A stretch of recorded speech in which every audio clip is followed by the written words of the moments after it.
This week on Inside the Headset, we are featuring Rutgers Linebackers Coach Hetherman. In this episode, Coach Hetherman shares his personal experience playing and coaching in Europe, details the knowledge he gained from coaching different position groups throughout his career, and speaks on his time being a part of the AFCA 35 Under 35 Leadership Institute. Now, let's get Inside the Headset with Coach Hetherman.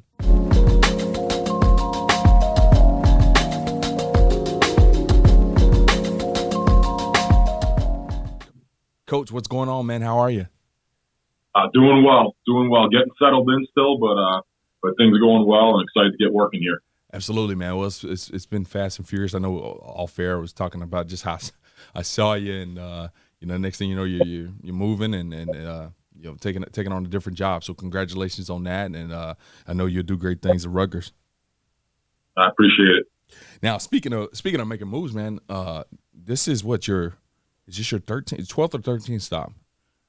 So I think it's my 9th school I've worked at. I think I played, my spring after my senior year, I kind of volunteered at the school I worked at. Oh, okay. So I worked that spring, and then I went overseas and actually played 2 years in Europe. Okay. And in that time, it was kind of weird. My first year, I went over and I played in Austria.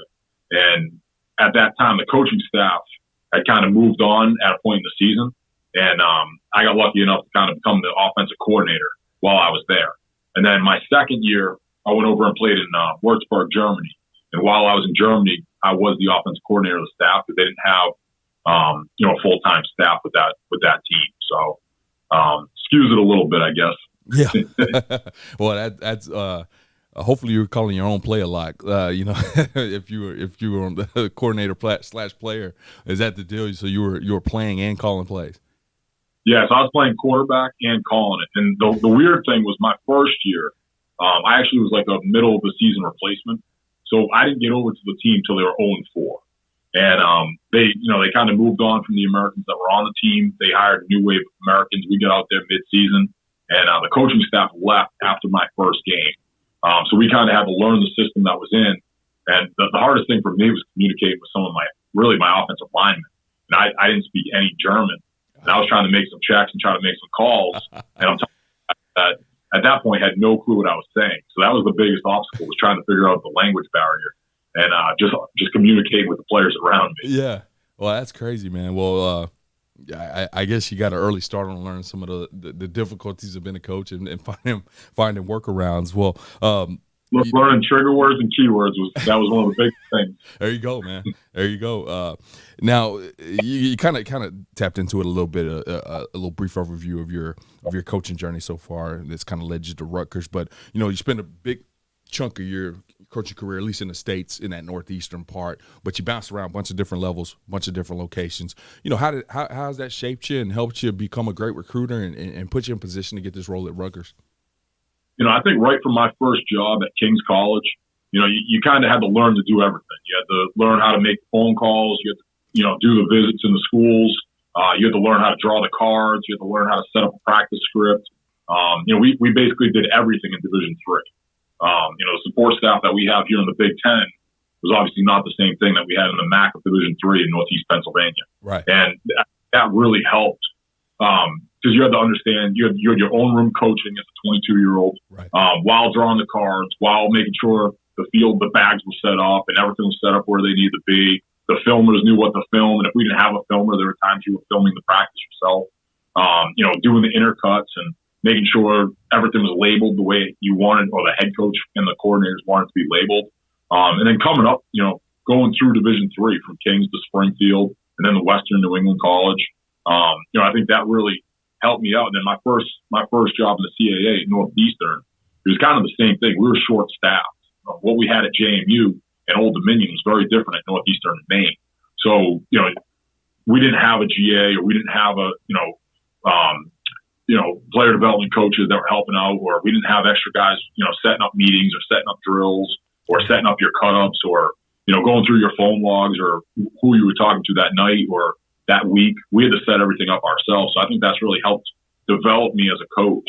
So that I had to understand everything that was involved in every aspect of it. I'm so happy you kind of point that out. And over the years, we've ran this podcast every now and again. We get a guy on that does make mention of this because the leather sweater, that's a real deal. I mean, you get out of playing college ball and, all of us want a GA job at Alabama for our first gig. But, man, my first collegiate opportunity was a GA at Texas A&M Commerce, and it was the same situation, man. I lined the fields. I made recruiting calls. I broke down the film. I made the cards. I did all that stuff, man, and it was overwhelming at times, to be brutally honest with you, because it was such a small staff and so much to do. You want to run it like any other program in the country, and so you're responsible for all these different deals. And man, I walked away from that with so much experience in so many different areas. So I just love when coaches, especially somebody sitting in the Big Ten right now, saying that was probably one of your, not better jobs, but paid off probably more than anything, just cutting your teeth like that. Yeah, just learning, and it's humbling, and then it also makes you respect, the guys that we have in our program, the guys that help out and have different roles. Yeah. What they do is valuable. No question. And coming from Kings and Springfield and even like a Maine or a Northeastern, yeah, you learn so much what those guys do behind the scenes and how integral they are to what's going on in the program. I think that stuff is so huge. Well, along your journey, kind of shifting gears a little bit, still going off your experience, I thought it was really interesting. You played quarterback at Fitchburg State, played quarterback overseas. You start coaching. I think you were on the offensive ball for a little bit before you ever switched to the defensive ball, defensive side of the ball. What happened during that transition? How has it been helpful to have this experience on both sides of the ball? And just advice-wise, would you recommend getting a little experience on both sides of the ball as a coach? A lot of questions. Sorry. No, I would 100% recommend anyone that's comfortable in a position group, go coach somewhere where you're uncomfortable, especially when you're younger or when you have that opportunity. I played quarterback. My first job, I was working with the wide receivers, helping out there. That spring, I worked with the running backs, and it really wasn't uncomfortable because it was things I was familiar with. Right. Talking about where the routes need to break. I had to get into blocking a little bit, which I hadn't done in college. But everything was similar. It was the same language. It was an easy communication. I understood what was going on. And then I went out for an interview, and at the interview, I did not get the job. And basically, the head coach or the coordinator at that time told me, said, "Listen, go get a job on defense, and then next year we're going to bring you back in." And, it was for a quarterback GA job. And he said, you need to learn, a little bit better what's going on that side of the ball. So that's when I went to Springfield College. I worked defense that year. And, my first day, I was the worst coach I think anyone possibly could have been. Trying to explain to Coach Hollick and Coach DeLong, a form tackle or a block destruction, or, even the alignment, where my eyes were, where my key progression was. It was just such a different world for me. And that year, I would say every night I was in the office just trying to be like, okay, what exactly are we doing tomorrow on play one of it, etc. What's play two? Where's our fits on play three? Because I had to almost memorize it, because I was trying to learn it, trying to see it. And it took so long to get ready for a practice or get ready for a game every single week. But that really forced me to understand the defensive side of the ball. After that year, I'm not going to lie, that first year I was like, I can't wait to get back to offense. I learned it. I put in the work and really tried to make sure I knew everything was going on. And, obviously there were staff changes and that opportunity was no longer there. And I've been on defense ever since. And it's been, going through the progression and learning like the fundamentals of tackling, fundamentals of block destruction, the eye progression, the fundamentals of, pursuit and leveraging the ball. Like all those little details, were things I had to learn. That's why it's so important for me with our players to make sure they understand exactly how we're teaching it, how we're coaching it, what we want, what the expectations we have on the field. And, I never expected whatever it is now, 15 years later, I'd still be on defense, but I love it. It's been an awesome change of scenery, and it was very uncomfortable early in my career. Right. Talking to guys, something that I didn't really have. I didn't tackle people. Unless I threw an interception, I was still hoping to tackle them. Yeah, that's right. So. Well, let me ask you a tough question. Be as honest as you can here, because I understand as a former athlete, a football coach, we're kind of wired a little differently in terms of how we push ourselves. And so I know you're going to push yourself regardless. But do you think if you stayed on that offensive side of the ball, where you're already comfortable, like you said, you moved to running backs, but you knew You know, you may had to get with the exact technique on how to block, but you kind of knew what was going on for the most part on all positions on offense. Do you think you would have maybe grinded that out the same way in terms of trying to understand different things and maybe getting out your comfort zone on offense? Do you think you ever would have gotten to that mode, seeing that you're already so comfortable there? I think I would have. I just think, what my parents instilled in me, what, my family, coming through my coaches in high school and college, that work ethic, that kind of grind. So you want to be the best. Right. Like you go into something and kind of think, okay, I want to, I always wanted to understand what's going on. Why is this call working this way? What's the defense doing here? Right. But just learning the techniques of it were the things that as a player and as a young coach, I never knew how they were getting to it. I knew in cover 3, these guys were going to end here. Yeah. I didn't know the fundamentals and techniques, exactly how they were teaching, whatever technique it was for a curl dropper or a flat dropper or deep third technique. And I think I would have worked it out, but I do think getting uncomfortable and really having to learn it, right now to be able to handle it that next day in the meeting or that upcoming week in a meeting is what really put the pressure on to learn it now. Yeah. But I do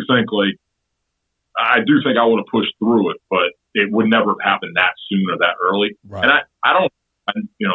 I think being on the other side of the ball has helped so much, understanding, okay, this is how the offense is going to attack you. This is what they're looking at. Right. Really going through what meetings were in college and as a young coach. Okay, pull that cut up again. We're looking at this for this reason. I didn't have that from the other side of the ball, and I thought that was huge in my development as a young coach. Yeah, it's funny. As you were talking there, it sparked this memory from the convention. I got on stage and interviewed Ryan Day for one of the general sessions, and I was just talking to him a little bit about the difference between coaching in college and the league and this, that, or the other. And long story short is he was like, yeah, man, you got to show up to those meetings prepared because those kids know when you don't know or when you do know. And if you're scratching your head, they lose trust. If you, hold on, let me check, they lose trust. So I can only imagine that pressure of like no background whatsoever, just, trying to figure this out, making sure that you show up and your players can trust what you're saying. Well, that first, I'll tell you one thing, I'll never forget it. That first day of Indy teaching tackling, when I was like, it was just so uncomfortable. I'm like, okay, this is what and I'm like trying to remember the notes and trying to memorize it rather than understanding what it was. Right. And that was like my wake up call. So, okay, I got to know this stuff inside now. I got to study this. Yeah. I got to make sure exactly why the details are the way they are. And, that was the day where I remember my players, some of those guys are coaches now. One of them's a head coach down in Miami. Other guys coaching in college. And, they're looking at me and I'm like, oh man, I got to make sure, guys, like, let me go back. I got to make sure we're on a level of trust and do it. I told them, I was like, listen, I've never done this the first time, but it was awesome. Those guys helped me through the year. We had a veteran group of linebackers and that was always a big thing that helped me out. Yeah. Well, you figure that first day out, and then it's been all uphill or downhill, whichever way is the good way. It's been all good since then, and you've managed as a defensive coordinator really put together some very aggressive top 5 defenses in the country over your years. Especially having an offensive background. I don't know if that plays any role in it, but how were you able to switch gears and all of a sudden be this knowledgeable ex-QB quarterback, offensive guy, switch to be this defensive coordinator and build a philosophy that allows for you to be attacking and aggressive and then once again be putting together fantastic defenses at these FCS programs? I think the guys I got to learn from, whether it was Coach Hollick or Coach Kikuchi or Coach Harasimiak or Coach Rondo, the different guys I worked under, getting a chance to see how they built the system, how they developed, how they grew it, and the ways that they communicated, how they tried to piece it together. I took big bits and pieces from everything. I'm a guy that's always trying to take, I really like this. I'm saving this or I'm stealing this. This right here, I'm not quite sure about. Always trying to put my playbook or my philosophy together. And, coming out of that, I love the way, trying to attack offenses. I always feel like a lot of people want to sit back and just relax, right. Not relax. But, okay, how do we handle this? Okay, when they do this, how do we handle that? It got to the point where it was like, okay, let's attack the offense and make them react and say, okay, how do we handle when they're bringing this pressure, when they're doing this? So I think that was what kind of molded my philosophy a little bit. And then the other thing is the players. In 2018 at the University of Maine, and then going, 2019 to James Madison, we had two great teams. We went on a Final Four trip at Maine. That next year we go to the national championship at JMU. The defense was very different, and a lot of it was trying to adapt to our players. The one defense, our overhang linebacker, 6'2", 245 pounds, playing linebacker for the Bengals the next year. Where the following year, our guy's a 5'11", 185 pound, nickel more or less than a linebacker, playing trying to play the same roles. And it was really just, okay, how do we get our best 11 on the field? And then getting those 11 guys or getting those, 50 guys on the defense, however many we have on the roster, to buy into that culture and to buy into that message that we're sending. And I thought, great players is the number one thing. We've had great players, in my time as a coordinator, which has really helped out. And then the staff that we've had around. I've had unbelievable coaches working with me. Being able to get those guys to buy into that message, buy into that culture. I think that's what kind of driven us to be, a dominant defense really the last 5 or 6 years at the FCS level. Well, I'm going to ask you a question here in a second about your new role at Rutgers, and it's going to kind of intersect a little bit with this question I'm going to ask you here, so I'll kind of blend them together a little bit. You mentioned working alongside of some fantastic guys, and obviously, you spend a ton of time sitting in that room with about 5 or 6 guys that, you guys are trying to figure out how to beat the next opponent as a lead in that room as the defensive coordinator. How did you rely on your assistants? What was your expectations from those guys in terms of game planning and then even execution in practice and on game days? So, that was one thing. My first year as a coordinator, back when I was at Pace University, I tried to do almost everything. And I learned, I micromanaged. I tried to make sure the DBs were doing a certain thing, the D-line was doing a certain thing, and I was trying to overlook everything. And when I really look back at it, I don't know what we were good at. And that, my second time becoming a coordinator when I was at the University of Maine, we had a great system in place. Coach Harrison just became the head coach. He had been the coordinator. And I was the D-line coach at the time. And I ended up staying with the defensive line. And, the linebacker coach coached the linebackers. The safeties guy coached the safeties. The corners guy. And if we had something that came up, we would obviously discuss, listen, I would rather have this way. Or, what technique are you working with there? Do we have a change up for that? How do we want to coach this guy on this or that technique or versus this formation or look? But each guy had their room. And I think that was a huge thing, to let everyone be their own coach, have their own rooms. When we came together as a unit, we were a family. It was one culture, one message. Yeah. We made sure that we spread that message the same way, but it was not micromanaged, just staying in our lane. Everyone had a role. Everyone had an understanding for where they fit in, and everyone had ownership of what they put on film and what their guys did. And I thought that was always a big thing. And I thought that, the coaches that we had really developed and grew, and those guys have been very successful through now. A lot of those guys are at a lot of different places and been successful in different programs. Yeah. And I think it helped me too as a coach to see, it allowed me to hear more thoughts, different ideas, tweak the package as we had it. And that's where, like, this week, what we do may not be the same as next week because of how we're getting attacked, or the linebackers coach may see it differently than me, or the D-line coach may see it differently than me, or the safeties coach, whatever we're pulling from. And I thought that was a big thing as I grew and kind of developed in the role, and how I worked with those guys. Really there was no one that was like, I'm the coordinator and that doesn't really matter to me, because, we're all 5, 6, 10, whatever coaches were in that room, all just working together, trying to achieve the same goal. And I thought that's what really was the biggest thing that was beneficial for us. Absolutely, man. Well, you look back on your bio, on your resume, you haven't been a position coach, and although you have, because I know you have your own room and all that kind of stuff. So I mean this in terms of not being a coordinator as well. You haven't been just strictly a position coach since about 2013. It's been almost rolling on a decade here. Having some of these experiences, been a coordinator, knowing.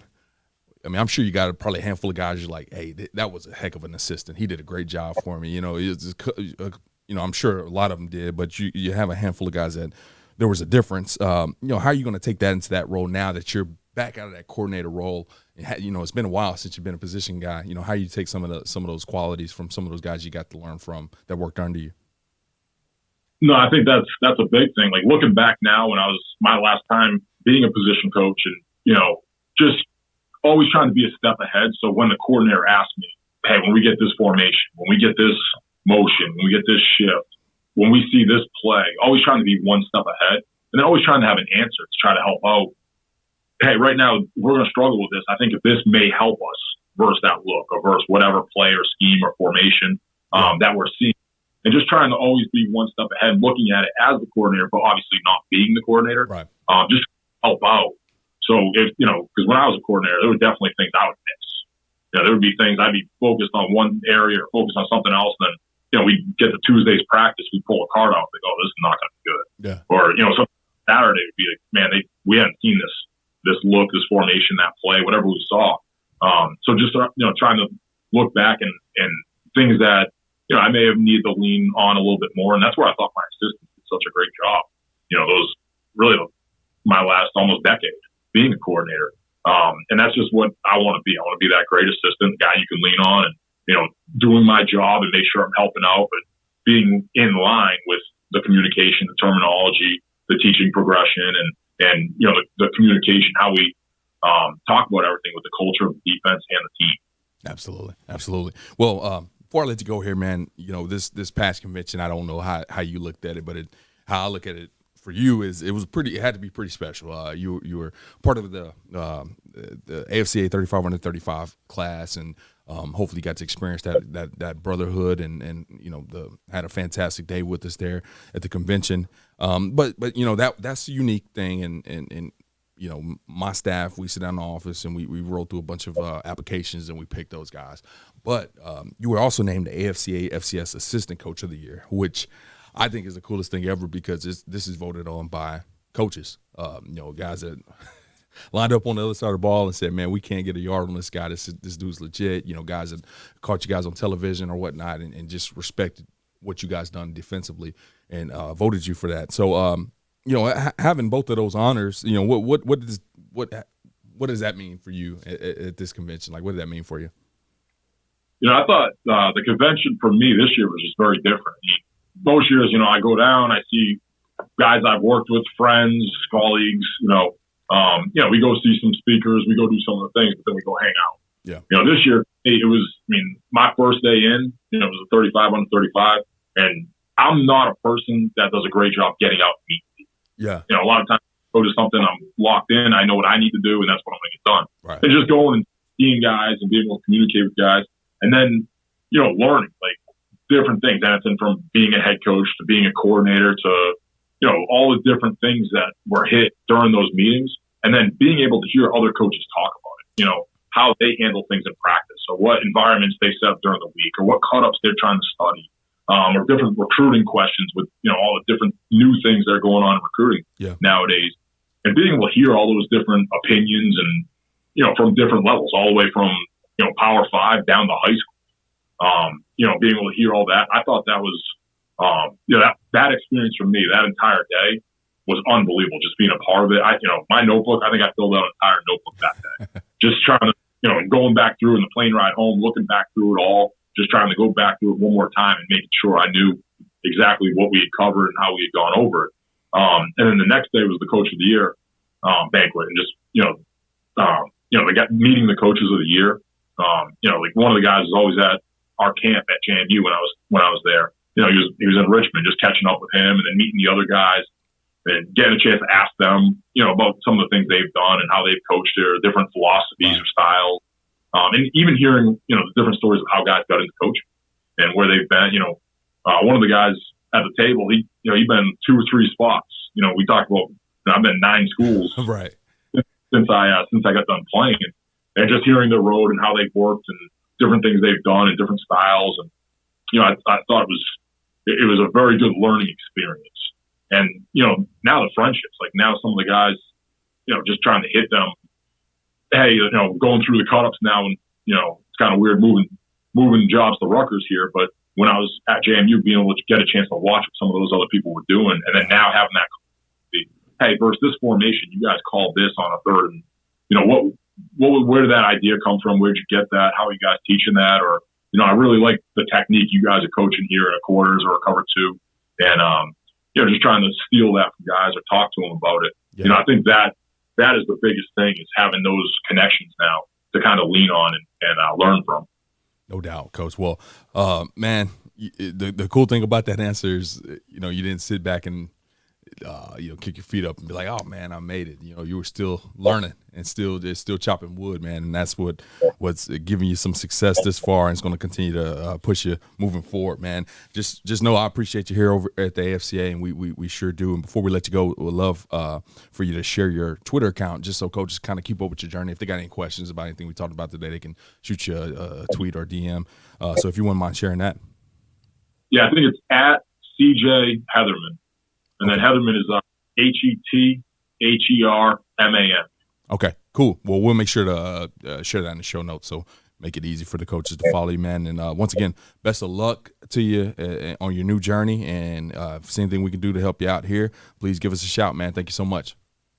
I'm excited to get going here, and thankful for you guys for everything. And I can't wait, next year to get back down and be a part of the whole process and meet the new class and go from there. So absolutely, man. Well, we look forward to it, Coach. Good luck. All right, thank you. Thanks for listening to this week's episode of Inside the Headset. If you heard anything on this episode that you would like to learn more information about, head over to afcapodcast.com, where you can find every episode and all of the corresponding show notes. While you're there, take a second to rate, review, and subscribe to the podcast. If you have any questions, comments, or suggestions for the show, please let us know by sending an email to podcast@afca.com. Make sure to follow the podcast on Twitter at Inside the Headset and tag it when you share each episode. You can stay up to date with all things AFCA by following the @WeAreAFCA Twitter account. Every episode of Inside the Headset can also be found on your favorite audio streaming platforms such as Spotify, Apple Podcasts, and YouTube. If you are not currently a member of the AFCA, be sure to find us online at afca.com and apply to join over 10,000 NFL, college, and high school coaches from around the country who are striving to be the best they can be. With an AFCA membership, you gain invaluable access to the annual AFCA convention, the bi-monthly magazine, and the new and improved digital library, which contains thousands of videos and articles contributed by hundreds of current and former football coaches. You can also visit afcainsider.com to sign up for our free weekly email newsletter on the right-hand side of the screen. It comes out every Tuesday at lunch and is filled with great articles and stories written by many of the same coaches you hear on the podcast. It's geared to help you become a better coach tomorrow than you are today. Be sure to connect with me on Twitter at Coach Mario Price. And remember, the AFCA is not just an annual convention. It is an association that continually promotes education, guidance, and networking. But it is also so much more than that. The AFCA is about celebrating the past and educating the future. It is about developing great coaches who will produce great teams and even better people. So invest in your skill set and impact today by engaging with the AFCA.